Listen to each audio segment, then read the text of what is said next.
안녕하세요. 반갑습니다. 할배TV를 운영하는 전영철입니다. 여러분, 가정의 달 5월이 마지막을 향해 달려가고 있습니다. 5월에는 10개의 기념일이 있는데 그 중에 가정과 관련된 기념일이 4개입니다. 첫째로 5일은 어린이날입니다. 그 다음 8일은 어버이날입니다. 18일은 성년의 날이고 21일은 두 사람이 하나가 되는 날이라는 부부의 날입니다. 그런데 가정의 달이라는 5월에 가족 구성원 중에 한 세대에 대한 기념일이 빠져 있습니다. 혹시 무슨 날인지 눈치채셨나요?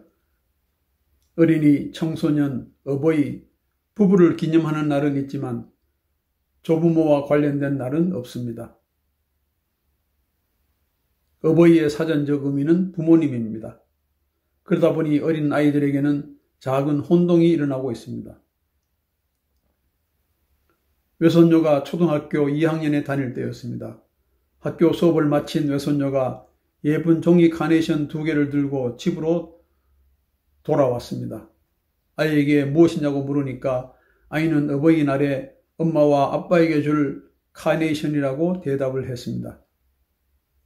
아이의 생각이 궁금해서 할아버지 카네이션이 어디 있느냐고 물어봤더니만 아이는 할아버지 카네이션은 엄마가 준비해야 된다고 대답했습니다. 이유는 간단했습니다. 할아버지가 엄마의 아빠니까 당연히 할아버지의 딸인 엄마가 준비해야 한다는 것이었습니다.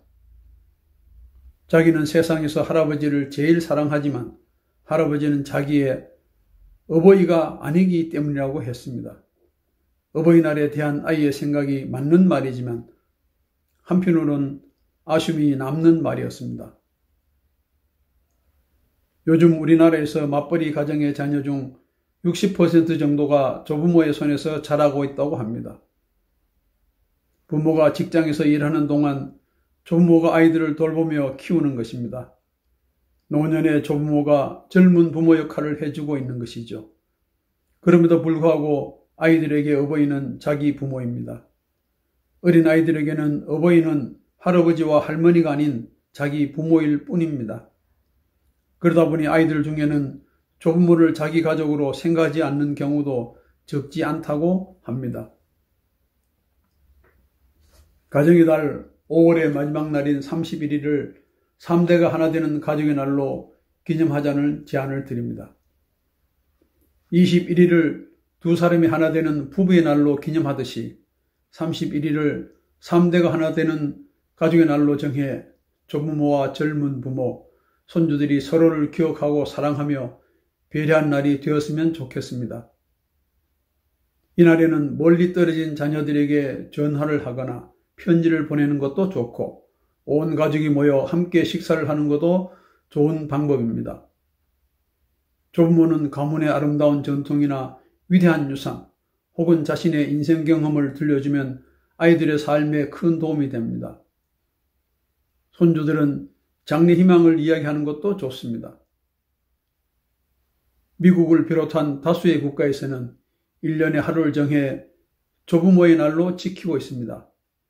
이날에는 조부모가 손주를 찾아가거나 손주들이 조부모를 찾아가기도 합니다. 전화를 하거나 다양한 행사를 통해 손자, 손녀들에게 조부모의 존재를 알리기도 하고 조부모들이 손자, 손녀들에게 사랑을 전하는 날로 삼고 있습니다.